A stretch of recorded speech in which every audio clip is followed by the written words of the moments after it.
और अब बात करेंगे मध्य प्रदेश में होने वाले उपचुनाव की, जिसे लेकर जुबानी जंग तेज हो गई है। उपचुनाव की लड़ाई अब आतंकवादी और लुटेरों पर आ गई है। एक तरफ बीजेपी कांग्रेस प्रत्याशी को आतंकवादी करार दे रही है, तो दूसरी तरफ कांग्रेस ने भी बीजेपी प्रत्याशी को लुटेरा बता दिया है। मामला चुनाव आयोग तक भी पहुंच गया है। ऐसे में उपचुनाव की ये लड़ाई काफी दिलचस्प होती जा रही है।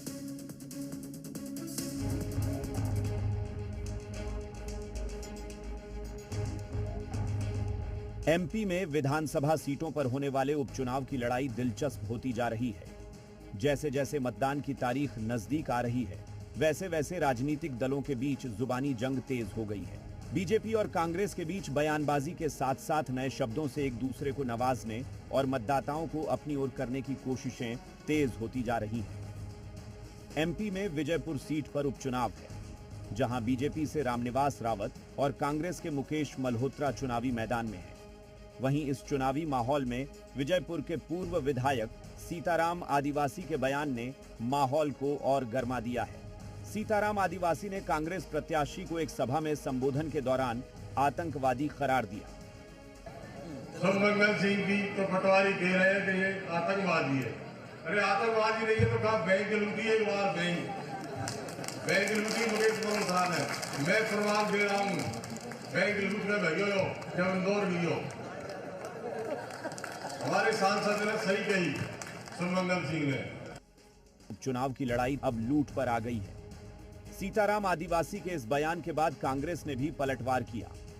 कांग्रेस का कहना है कि असली लुटेरे तो रामनिवास रावत हैं, जिन्होंने जनता के वोट लूटा है।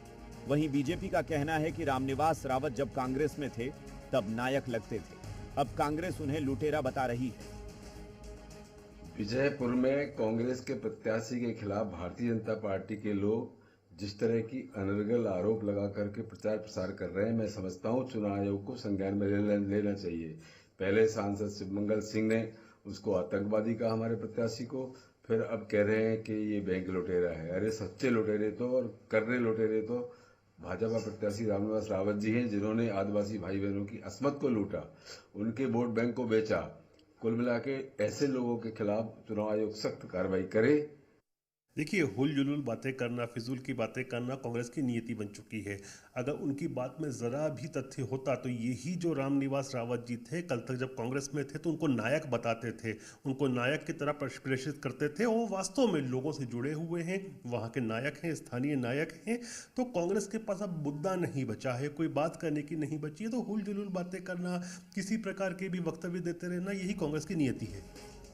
आतंकवादी और लुटेरे की लड़ाई में अब चुनाव आयोग की एंट्री हो गई है। कांग्रेस ने सीताराम आदिवासी के बयान को लेकर चुनाव आयोग से शिकायत की है। साथ ही मांग की है कि ऐसे झूठे और विवादित बयान देने वालों पर संज्ञान लेकर कार्रवाई की जाए। ब्यूरो रिपोर्ट, जी मीडिया।